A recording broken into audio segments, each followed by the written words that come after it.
Les amis, bonjour à tous. Je suis très heureux de vous retrouver pour cet épisode numéro 2 des podcasts du Circadien. J'espère que vous allez bien. Moi là où j'enregistre à l'heure actuelle, on est l'après-midi. J'ai fait une bonne séance de sport ce matin. J'ai bien bossé ce matin. J'ai pris un beau repas, j'ai pris le soleil, j'ai fait un peu d'auto-hypnose.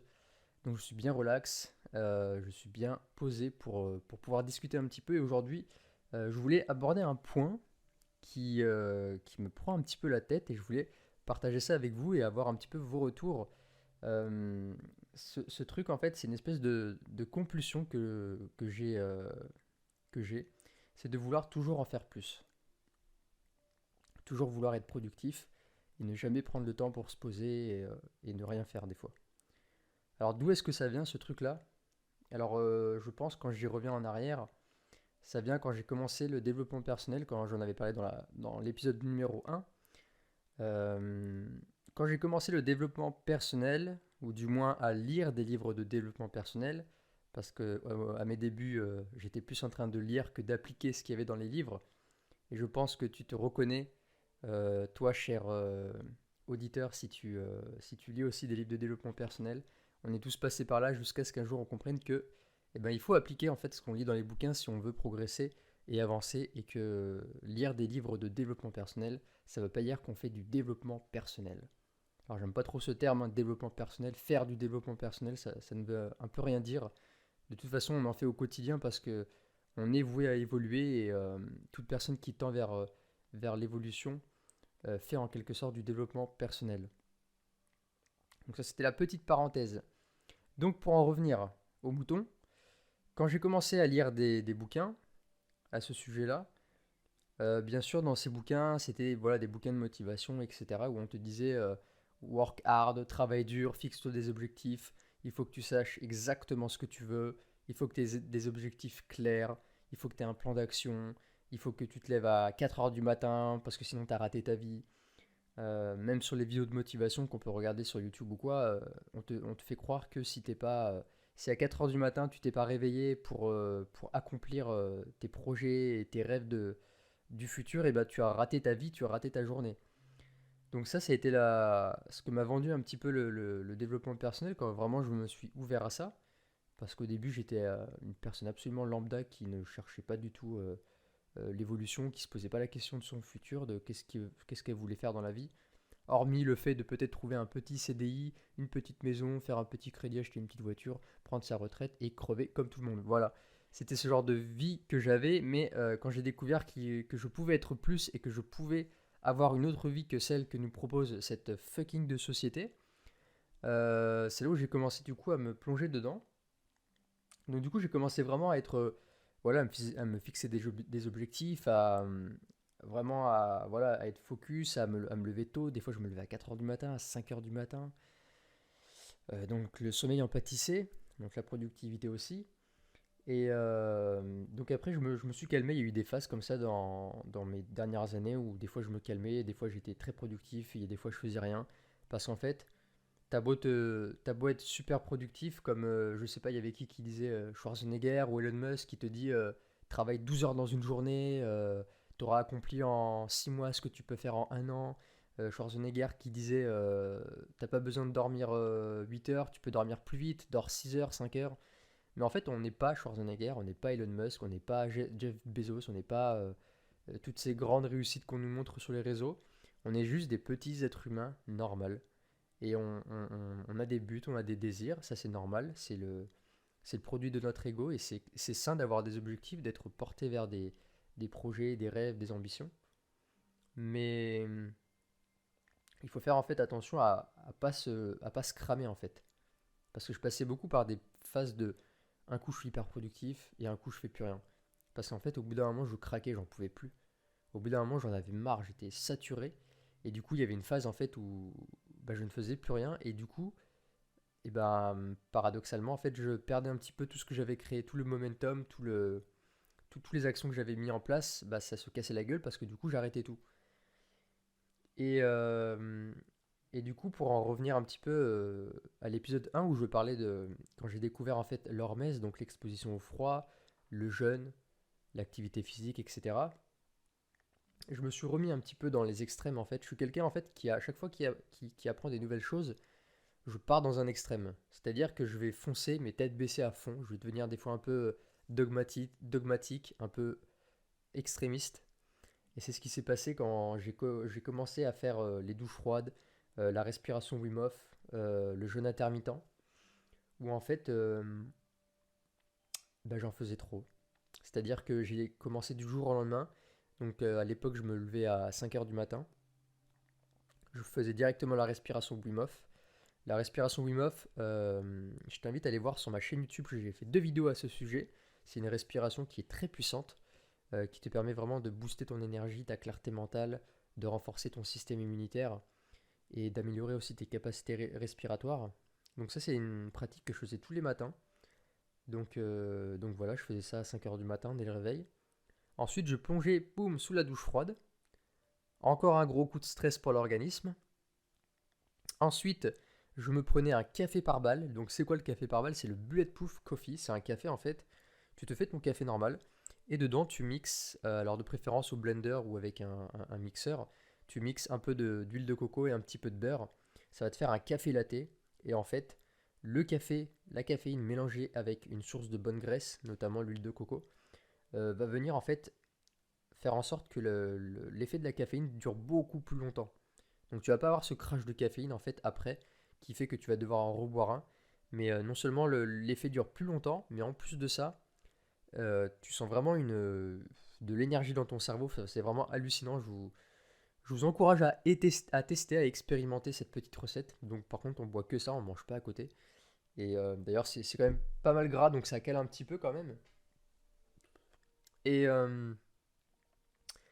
donc du coup, je prenais ensuite le café, donc je faisais le jeûne intermittent, je buvais que ça, mon petit café gras.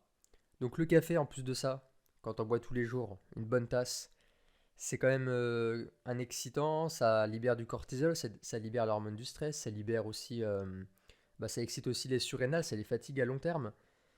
Donc après, je faisais le jeûne intermittent, donc c'est-à-dire que je mangeais mon premier repas aux alentours de midi. Et puis en plus de ça, à l'époque, je bossais en restauration, donc bah, c'était quand même assez intense, c'était vraiment très très rythmé. C'était soit je faisais du 7h-15h ou du 15h-23h, donc pour vous dire que mes cycles circadiens à l'époque n'étaient pas calés du tout. Un coup c'était le matin, un coup je me couchais tard le soir. Et puis en plus de ça, pour rajouter une couche, j'allais à la salle de sport. Donc vous voyez en fait que en cherchant en fait à me renforcer, à vouloir être, à me sentir bien en fait, bah, j'étais complètement claqué. Mais vraiment, hein, j'étais lessivé. Je me levais le matin, j'étais pas d'humeur, j'étais fatigué, j'avais qu'une envie, c'était de me rendormir. Mais je me forçais à faire les respirations, les douches froides, etc. J'avais des coups de barre après manger. Donc voilà, en fait, c'était ce truc, tu vois, de toujours en vouloir en faire plus. Et en fait, paradoxalement, à vouloir absolument être en bonne santé, plein d'énergie, me renforcer, etc. Bah, en fait, j'étais claqué. J'avais pas d'humeur, je me sentais pas bien. Et je voyais mes collègues autour de moi qui avaient la patate en fait et qui s'en battaient les couilles complètement de leur santé, de leur sommeil, de ce qu'ils mangeaient. Je travaillais à l'époque à Big Fernand. Et voilà, je voyais mes collègues s'empiffrer des Coca-Cola, se taper dans les frites, grignoter des frites à longueur de journée, manger du coup les hamburgers qui étaient proposés. Et j'étais frustré parce que je me disais, mais merde, moi je fais tout ce qu'il faut pour avoir de l'énergie, et en fait je me sens pas bien. Je me sens claqué, et eux en fait ils ont la joie de vivre, ils ont de la légèreté, ils se posent pas la question, etc.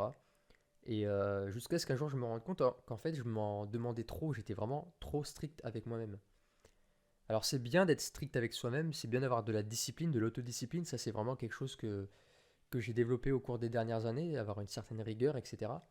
Et d'ailleurs j'en suis fier et j'ai toujours autant cette autodiscipline aujourd'hui et cette dureté envers moi-même, une dureté avec de l'amour quand même. Mais en fait, donc voilà, je me suis un peu brûlé en fait à vouloir trop en faire. Et c'est ça que je voulais partager un petit peu avec vous aujourd'hui, c'est que on vit dans une société aujourd'hui où en plus on est aussi beaucoup accaparé par les réseaux, par aujourd'hui beaucoup de vidéos de motivation, etc. Nanani. Ça dépend après ce sur quoi tu es abonné, ce que tu regardes.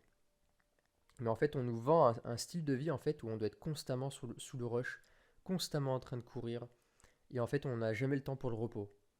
Et ça, en fait, c'est hyper destructeur pour notre système nerveux, pour notre organisme et pour notre santé, en fait. Parce que l'être humain, d'ailleurs, n'importe quel être vivant sur Terre n'est pas fait pour vivre un état de stress sur le long terme, un état de stress chronique. Aujourd'hui, en fait, on vit dans un état de stress chronique permanent, c'est-à-dire on se lève le matin, il y a le réveil qui sonne, donc déjà c'est assez agressif pour l'organisme. On est réveillé alors qu'on est peut-être en plein sommeil profond. On se dépêche, alors ça dépend si tu prends le temps ou pas le matin, mais on va se dépêcher, on va courir pour aller au boulot. Ceux qui ont les enfants, ils doivent réveiller les enfants, leur faire à manger, les habiller, etc., les emmener à l'école. Ensuite, on a potentiellement les embouteillages, on doit se taper la route, on a le stress d'arriver à l'heure, on arrive au boulot, on a tous les petits tracas et les problèmes du boulot, avec potentiellement le patron qui te fout la pression, ou des collègues avec lesquels tu t'entends pas, euh, ou les clients, etc. Tu rentres le soir, il faut faire à manger, pour ceux qui ont des enfants, encore une fois, il faut aller chercher les enfants, les nettoyer, leur donner à manger, les coucher, et puis après on a très peu de temps pour soi. Donc soit on s'affale sur la télé pour essayer de décompresser, chose qui ne marche pas hein, évidemment, être exposé à de la lumière bleue jusqu'à 23 h et, euh, et manger un peu n'importe quoi le soir pour se relaxer, c'est pas ce qu'il y a de mieux pour aider le corps à se régénérer. Et puis après on va se coucher et évidemment on dort pas assez, on est stressé et quand on est constamment stressé, la nuit on peut pas récupérer en fait. On peut pas récupérer, le système nerveux il a pas le temps de récupérer, donc on se lève le matin, on est encore claqué, et c'est une boucle. Et c'est une boucle. Et on vit en fait dans cet état de stress chronique que nous impose la société, à vouloir être toujours surproductif, à vouloir faire trop de choses dans la journée, à surconsommer, à sur. Il y a trop de tout, il y a trop d'alimentation, il y a trop de sollicitations, il y a trop en fait. Aujourd'hui, on vit dans une société où c'est trop. Et donc voilà, c'était ça que je voulais vous partager aujourd'hui. Et d'ailleurs, je vais terminer avec le stress, pardon, j'avais oublié. On a le stress chronique et le stress qui est court mais intense, que je parle aussi beaucoup sur ma chaîne YouTube, sur Instagram, et je crois que j'en ai peut-être parlé sur mon premier podcast. Le stress court et intense, qu'on appelle l'hormèse, où en fait on va subir un stress court et intense, c'est-à-dire ça peut être de l'activité physique, un sprint, une douche froide, un bain glacé, faire un jeûne, priver son corps de nourriture pendant une certaine période. Pour les animaux, par exemple, ça peut être, je sais pas, si vous avez un chien ou un chat, vous voyez que le chat il est en train de dormir, et puis d'un coup il voit un petit prédateur, et d'un coup il tape un sprint, il va chasser, s'il arrive à le choper, bon tant mieux, s'il l'a pas, tant pis, et ensuite il retourne dormir. Et en fait, nous on est conçu, l'être vivant, l'être humain, tous les êtres vivants, on est conçu en fait pour être exposé à des stress très courts et intenses, comme ça, ponctuellement, mais suivi de phases de repos, où on va se régénérer. Et ça, c'est très bénéfique pour l'être humain, ça le renforce, ça le rend beaucoup plus fort, beaucoup plus résilient, ça crée de l'adaptation dans le corps. On vit plus longtemps, enfin, il y a plein de gènes en fait dans le corps qui sont exprimés. Donc, c'est-à-dire qu'il y a modification des gènes qui vont se renforcer, qui vont tendre vers l'évolution et l'adaptation. Mais aujourd'hui, en fait, on est dans une société où eh ben, on n'a plus ces pics de stress. Le stress, il est chronique. Et ça, en fait, ça détruit totalement en fait notre système nerveux, nos organes, notre humeur aussi. Donc, c'est pour ça après qu'on a des maladies, qu'on a des burn-out, de la dépression, des suicides, qu'on développe des maladies auto-immunes, des maladies chroniques, etc. Et que voilà, il y a des morts prématurées. Parce qu'on vit dans une société qui nous bombarde d'informations, qui nous dit qu'il faut être surproductif, et on est toujours stressé en fait, on a toujours un stress. Le stress du travail, le stress de payer ses factures, les stress financiers, je sais pas, de gérer sa voiture, le stress avec peut-être son conjoint, sa conjointe. Euh, on a toujours des petits problèmes, des stress, des choses qui nous tracassent dans la tête, et c'est ça aujourd'hui qui flingue l'être humain, qui flingue la société aussi, hein. Ça crée un bordel monstre, parce qu'en fait on prend plus le temps pour soi, on a la tête baissée, la tête dans le guidon, on a des œillères et on fonce. On fonce, on fonce, on fonce. Et puis un jour on est épuisé, on tombe et on ne comprend pas pourquoi on a attrapé cette maladie, on ne comprend pas pourquoi on est déprimé, etc. Donc voilà, c'était mon petit partage du jour. Et alors bien que j'en ai conscience, hein, que je suis quelqu'un qui veut toujours en faire plus, aujourd'hui je suis pareil. J'arrive un petit peu à temporiser des fois. Mais je suis encore quelqu'un qui fait beaucoup de choses dans la journée. J'ai tendance des fois à me faire des to-do list à rallonge, à m'imposer beaucoup de choses à faire dans la journée, même des fois trop. Et il y a des fois, je me dis, mais calme-toi, Dylan, arrête de vouloir en faire trop. Juste focalise-toi aujourd'hui sur une ou deux choses. Fais-la correctement, fais-la en conscience. Et après, relaxe-toi. Quand tu as fini ce que tu as à faire, tu te relaxes, tu regardes une petite série, tu vas faire une petite marche, tu prends le soleil. Mais je vous invite en tout cas à réimplanter le plus dans votre vie des moments de repos dans la journée, plusieurs petits moments de repos, ou des moments où vous faites autre chose que ce que vous êtes en train de faire. Donc typiquement, moi le matin je me lève, je fais ma lecture rapide, je peux écouter des podcasts sur les neurosciences, je peux travailler sur mes projets, sur mon activité, et puis après je m'arrête, je fais une bonne séance de sport, je me relaxe, un petit peu d'étirement après la séance de sport, un bon repas, et puis après en début d'après-midi généralement je peux aller faire une petite marche ou une petite séance d'auto-hypnose ou de méditation, et puis après je reprends le travail, ou après je peux me mettre à dessiner, à travailler, me regarder une petite série, et après le soir j'arrête assez tôt, je me fais un beau repas, une bonne douche, des étirements, une respiration, et après je fais de la lecture, je lis jusqu'à aller me coucher, et puis le soir je fais une méditation. Mais mes journées en fait sont ponctuées de petits pics de travail comme ça, petits pics de travail intense, concentration le matin extrême, une bonne séance de sport, le matin c'est la douche froide, etc. Et puis j'écoute mon corps, et puis des fois quand mon corps il me dit aujourd'hui non j'ai pas envie de la douche froide, je suis déjà frileux avant même d'aller dans la douche, bah je vais éviter. Si je sens que j'ai pas très bien dormi, je vais adapter ma séance de sport, ou je vais prendre plus de temps dans la journée pour me relaxer. Donc j'ai encore du mal, il y a des fois je m'écoute pas. Des fois je sais que je dois pas prendre la douche froide, mais je le fais. Et je vais le payer toute la journée en grelottant, en ayant froid, en n'arrivant pas à me réchauffer. Des fois je sais que je vais pas de, je dois éviter de boire ce café ce matin, mais j'en ai envie parce que voilà, il y a des fois, bah, je suis un être humain comme tout le monde, il y a des fois je n'arrive pas à me discipliner. Et donc voilà, je bois le café et le café ne me fait pas du bien. Donc en fait, voilà, c'est apprendre à se foutre la paix. Des fois, à se foutre la paix et à se dire j'ai le droit aussi de rien faire.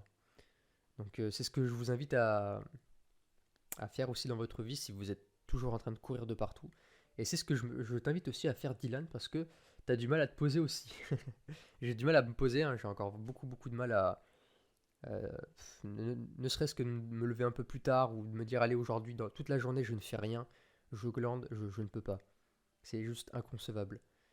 Donc, vaut mieux en fait ponctuer ces journées de on travaille un petit peu, on se repose, on travaille un petit peu, on se repose, plutôt que d'être constamment à tirer sur la corde. Et un jour la corde a craqué et on pète un câble. Donc voilà, vous inquiétez pas si vous aussi vous êtes toujours dans ce mode il faut que je sois productif, ah mais aujourd'hui j'ai pas fait ce que je devais faire, je me sens pas bien, etc. C'est quelque chose de positif en même temps parce que ça peut nous pousser à, à retravailler nos objectifs ou nos plans d'action, nos actions, etc. Ça peut donner en fait, ça peut créer en fait une certaine pression en nous pour agir et pour aller vers ces objectifs pardon, et ces rêves. Mais des fois, ça peut être beaucoup trop et ça peut être trop épuisant. Ça peut créer un stress psychologique à vouloir trop s'en demander. Et donc, c'est vraiment l'entre-deux qu'il faut trouver en fait. Donc, même moi, aujourd'hui encore, là, à l'heure où je vous parle, je suis en train de chercher encore ce juste milieu parce que bah, il y a des fois où j'en fais encore trop, où je m'épuise et puis bah, c'est une fois que je suis trop fatigué que j'arrête. Alors qu'en fait, il faut s'arrêter avant d'être trop épuisé. Euh, je pense que j'ai fait le tour sur ce sujet du stress chronique et du stress ponctuel, de vouloir en faire trop dans une journée, de vouloir être surproductif. Il faut apprendre aussi à lâcher des fois, à lâcher et juste à apprécier en fait ce qu'on a déjà. Parce que aussi, à vouloir toujours en faire plus, ça veut dire qu'on veut des choses qu'on n'a pas encore. On a, on a des rêves, on veut des biens matériels, une certaine situation relationnelle, financière, peu importe. Mais des fois, on oublie complètement toute la richesse qu'on a déjà, toute l'abondance qu'on a déjà aujourd'hui, là, à l'instant présent.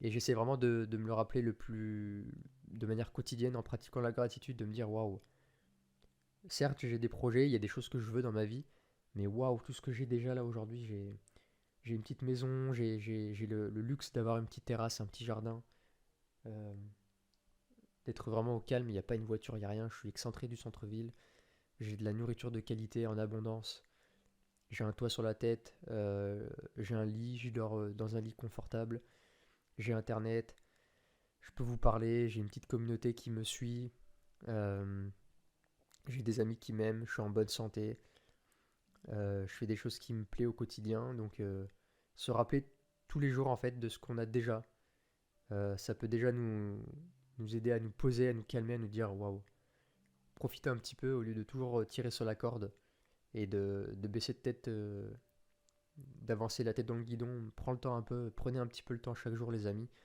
pour vous reconnecter à tout ce que vous avez, à la beauté de la nature et aux choses simples de la vie qu'on ne voit même plus et auxquelles on est aveuglé par nos, parce que la société en fait nous impose hein, toutes ces sollicitations. Donc encore une fois, c'est une invitation à l'introspection, au retour à soi, à ralentir la cadence, parce qu'on n'est pas fait pour aller à ce rythme-là. Et encore une fois, j'ai envie de le dire, hein, revenir au rythme de la terre et de mère nature. Il y a des périodes dans la vie où on est fait pour foncer, pour agir, et puis il y a des périodes où on est fait pour se poser, prendre du temps. Voilà. J'espère que ça vous a inspiré, que ça vous a aidé, ce petit partage. N'hésitez pas à me le mettre dans les commentaires. N'hésitez pas aussi à vous abonner. Je n'ai pas encore mis sur une plateforme de podcast. Pour l'instant, je vais le diffuser sur YouTube. Mais n'hésitez pas à vous abonner sur la chaîne, à partager ce podcast. Ça permettra de récompenser mon travail, de faire grandir la communauté des circadiens. Et voilà, je vous remercie. Merci de m'avoir écouté jusqu'au bout. Et je vous souhaite une très bonne journée, une très belle soirée, peu importe, à l'heure à laquelle vous écoutez ce podcast. Je vous dis au revoir les amis.